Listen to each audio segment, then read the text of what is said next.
नमस्कार, मी हर्षदा स्वकुळ. जेव्हापासून महाराष्ट्रात स्थानिक स्वराज्य संस्थांच्या निवडणुका जाहीर झाल्या तेव्हापासून महाराष्ट्रात सुरू असलेल्या राजकीय लाथाळे आपण सगळेच बघतोय. म्हणजे बघा ना, महायुतीमध्ये सत्ताधारी कसे एकमेकांचे विरोधकही होत आहेत, कसे एकमेकांचे गळे पण धरतायत, पण दुसरीकडे तुझ्या गळ्या माझ्या गळ्या करतायत. जेव्हापासून महापालिका निवडणुका जाहीर झाल्यात ना, आणि स्पेशली 25-26 डिसेंबरपासून, तेव्हापासून नैतिकता, वैचारिक भूमिका वगैरे सगळं विकून खाल्लेले राजकारणी महाराष्ट्र बघतोय.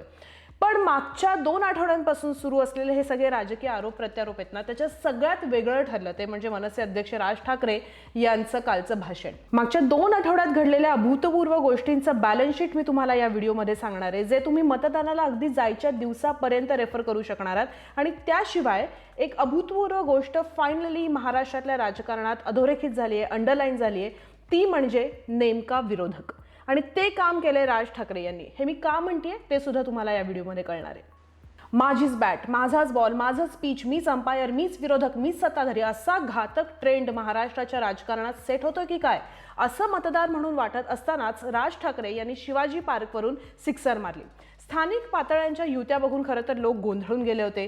कधी अजित पवार म्हणतायत भाजपाला सत्तेचा माज आलाय, कधी भाजप म्हणताय अजित पवारांना महायुतीत घेऊन पश्चाताप होतोय. तिकडे अंबरनाथमध्ये काय होतंय आपण पाहिलं. शिंदेंच्या शिवसेनेला सत्तेपासून दूर ठेवायला भाजपनं काय नाही केलं. काँग्रेस नगरसेवकांच्यासाठी सुद्धा हात पुढे केला. त्यावर शिंदेंनी धोबी पछाड देत कसं राष्ट्रवादी काँग्रेसच्या साथीनं तरी सुद्धा सत्ता स्थापनेचा दावा केला. हे सगळं आपण पाहिलं. भाजपनं MIMला सुद्धा जवळ करायला मागे पुढे पाहिलं नाही, हे सुद्धा आपण पाहिलं. महायुतीनं कितीही आम्हीच विरोधक, आम्हीच सत्ताधारी असा गेम खेळण्याचा प्रयत्न केला असला तरी सुद्धा अखेरीस जी खरी विरोधकाची जागा होती ती नेमकी हेरली मनसे पक्षप्रमुख राज ठाकरे यांनी. आणि त्यांनी खेळलेला हुकमी एक्का असा काही बसला की विरोधकांची जागा घेण्यासाठी महायुतीतले घटक पक्ष जे जंग पछाडत होते, ती विरोधकांची जागा क्षणार्धात मोकळी झाली. राज ठाकरे यांनी उद्धव ठाकरे यांच्यासोबत शिवाजी पार्कमध्ये घेतलेल्या सभेत अडाणी समूहाच्या ताब्यात जात असलेल्या महाराष्ट्राचा नकाशा दाखवला. पंतप्रधान नरेंद्र मोदी सत्तेत आल्यापासून अडाणी समूहाला कसे अच्छे दिन आलेत, 2014 पासून आत्तापर्यंत हे सगळं पुराव्यासकट ग्राफिकली त्यांनी महाराष्ट्रासमोर मांडलं. आणि महाराष्ट्राला खरा धोका हा वैचारिक भोंगळपणा करणाऱ्या राजकीय पक्षापासून नाही, तर महाराष्ट्राची आर्थिक ताकद एक हाती आपल्या हातात घेणाऱ्या उद्योग समूहापासून आहे, हे राज ठाकरे यांनी दाखवून दिलं. If I am not wrong, महाराष्ट्राच्या निवडणुकीच्या इतिहासात तरी उद्योगपतींच्या हाती जाणाऱ्या प्रत्येक प्रोजेक्टची अशी कुंडली दाखवणारा राज ठाकरे हा एकमेव नेता असू शकतो. एका सभेमध्ये, फक्त एका सभेमध्ये राज ठाकरे यांनी विरोधक कोण आहे हे क्लिअर डिफाईन केलंय. तुम्ही विचार करा ना, एक साधं लॉजिक आहे की 2001 या साली जन्मलेली जी पिढी आहे जेन झी, त्या तरुणांना आपण कितीही संयुक्त महाराष्ट्राचा लढा, बाळासाहेब ठाकरे यांनी शिवसेनेची केलेली स्थापना, मराठी अस्मिता, मागच्या अनेक वर्षांमध्ये 1990च्या अलीकडे महाराष्ट्रात काय काय घडलंय हे सगळं सांगण्याचा जरी प्रयत्न केला ना, तरी असाही अनेक तरुणांचा एक असा मोठा भाग आहे ज्यांना हे सगळं समजून घ्यायचं नाहीये किंवा त्यांना हे फोकस करायचं नाही, त्यांच्यासाठी ही प्रायोरिटी नाही अनफॉर्च्युनेटली. तर अशांना कुठल्या भाषेत समजणारे ती भाषा राज ठाकरे यांच्या भाषणात होती. या जेन झीला त्यांच्या आजूबाजूला काय दिसतंय, त्यांचं आयुष्य कोणाच्या हातात बांधलं जाणार आहे, त्यांच्या जगण्यासाठीची जी साधनं आहेत त्याच्यावर हळूहळू कोणाचा कंट्रोल येणार आहे, तो फक्त एका उद्योगपतीचाच कसा असेल, ही रियालिटी जेन झीला पटकन समजू शकते, त्यांना ग्रास्प होऊ शकते कदाचित. जेव्हा सर्वाधिक तरुण लोकसंख्या असलेला भारत आपण म्हणतो, तेव्हा त्या तरुणाला वैचारिक गुलामीपेक्षा आर्थिक गुलामी कशी तयार होतीये हे जेव्हा एका नेत्याकडून सांगितलं जातं, तेव्हा विरोधक कोण आहे, अपोजिशन कोण आहे याची क्लॅरिटी मे बी लवकर येऊ शकते. आणि त्या क्लॅरिटीमधून मतदान कदाचित जास्त आता प्रभावी होऊ शकतं. त्यामुळे या निवडणुकीत सगळ्यात अभूतपूर्व गोष्ट आतापर्यंतची कुठली ठरली असेल तर ती निश्चित विरोधक कोण आहे याची क्लॅरिटी राज ठाकरे या नेत्यानं महाराष्ट्राला दिली. आता त्याच्यामुळे झालंय असं की अदानी समूह हा विरोधक नाही आहे हे म्हणणं खरं तर भाजपला, राष्ट्रवादी काँग्रेस दोन्ही, शरद पवार अजित पवार गट, शिंदेंच्या शिवसेनेला खूप अवघड जाणार आहे, नाजूक जागचं दुखणं असणार आहे. ते फक्त एका पक्षाला विरोधकाच्या भूमिकेत ठेवून त्या विरोधात काहीतरी बोलणं हे टाळून राज ठाकरे यांनी एका दगडात भरपूर पक्षी मारलेत. अशी एक चर्चा आहे की मुंबई महापालिका ही निवडणूक इतकी ऐतिहासिक, इतकी प्रतिष्ठेची असून सुद्धा पंतप्रधान नरेंद्र मोदी किंवा अमित शहा हे मुंबईत अजूनही भरपूर सभा का नाही घेत आहेत. एरवी ग्रामपंचायत निवडणुकीच्या प्रचारासाठी सुद्धा पंतप्रधान झटू शकतात, मग यावेळेला का नाही? लक्षात घ्या की ज्या पद्धतीनं ठाकरे बंधू ही मुंबईची निवडणूक मराठी अस्मिता किंवा मराठी माणसाचं संपत चाललेलं अस्तित्व आता ते कोण संपवतंय या मुद्द्यावर लढतायत, ते मुद्दे कितीही नाकारले तरी विरोधकांना त्यांच्या अजेंड्यावर घ्यायला लागलेले आहेत. आणि या बॅकग्राऊंडवर लक्षात घ्या की पंतप्रधानांनी मराठी माणसाच्या निवडणुकीसाठी महाराष्ट्रात येऊन काहीतरी स्टेटमेंट करणं हे भाजपसाठी मोठा रिस्क गेम ठरू शकेल का, अशी चर्चा सोशल मीडियामध्ये आहे.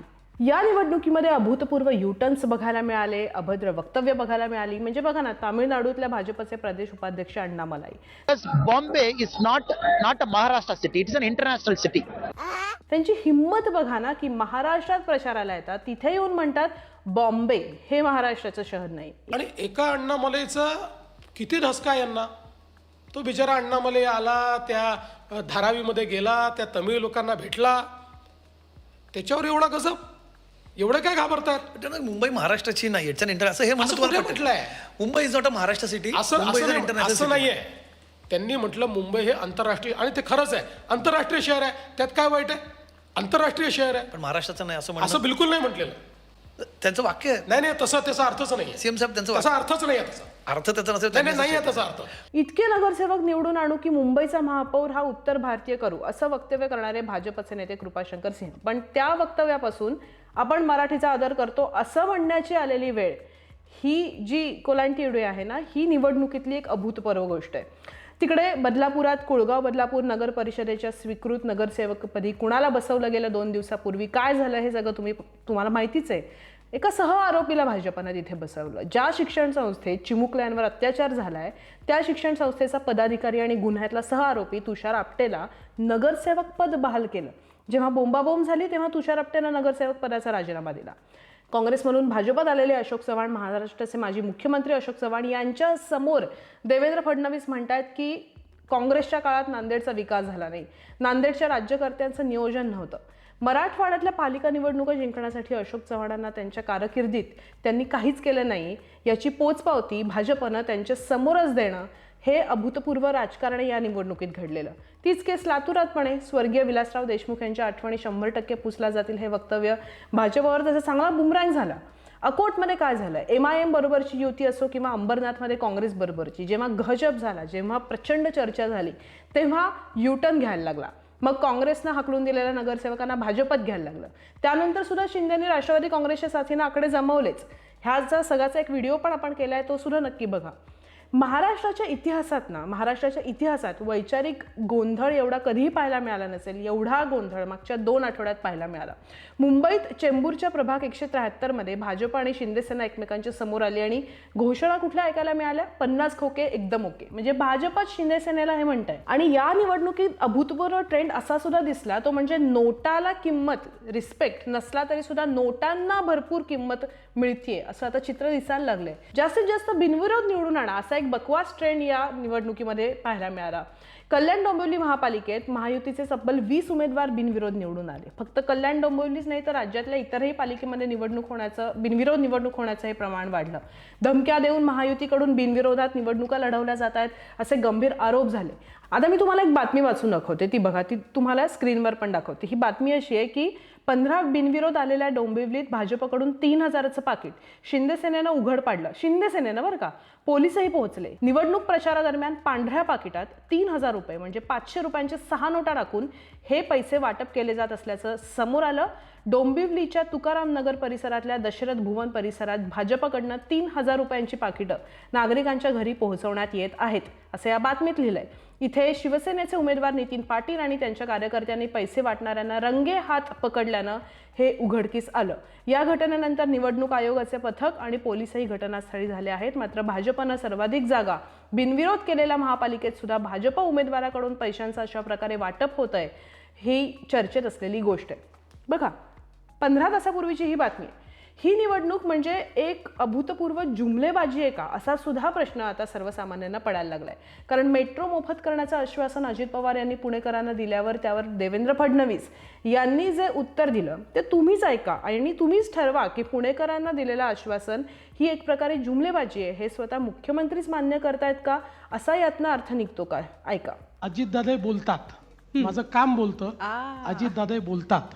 ॲक्च्युली आता आज मी अनाऊन्स करणार होतो की पुण्यातनं उडणारे जेवढे विमानं आहेत त्या विमानांमध्ये महिलांना तिकीट माफ केलं पाहिजे. अनाऊन्स करायला काय लागतं? आपल्या बापाचं काय जातं अनाऊन्स करायला?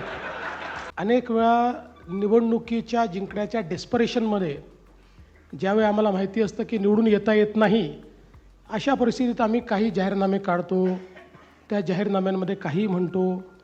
पण तरी माझं म्हणणं आहे, किमान पब्लिकचा विश्वास बसेल अशा तरी गोष्टी म्हटल्या पाहिजे ना. आणि महाराष्ट्राने ना या 2 आठवड्यात नात्यांमधलं एक अभूतपूर्व असं प्रोफेशनलिझम पण बघितलं. हे बघा, राजकारण हा एक परसेप्शनचा खेळ, करेक्ट. महाराष्ट्रातल्या राजकारणात या निवडणुकीच्या निमित्तानं कोण कोण बरोबर आलं, 2 भाऊ एकत्र आले, दुसरीकडे बहीण भाऊ असे सुद्धा एकत्र आले. पण दोन्ही मनोमिलनं जी होती ती पाहण्याचं एक परसेप्शन आहे ना, ते मात्र वेगवेगळं ठरलं.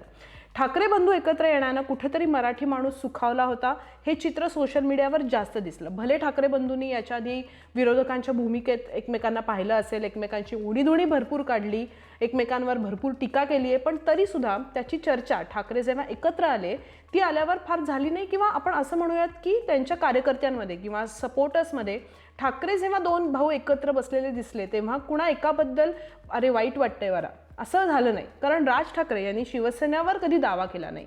मतभिन्नता त्यांच्यात झाली तेव्हा त्यांनी दुसऱ्या नावाने चूल मांडणं प्रेफर केलं. पण दुसरीकडे जेव्हा अजित पवार आणि सुप्रिया सुळे यांची संयुक्त पत्रकार परिषद झाली तेव्हा सोशल मीडियावरच्या रिॲक्शन्स जर तुम्ही सोशल मीडियावर वाचत असाल तर त्या मात्र वेगळ्या होत्या.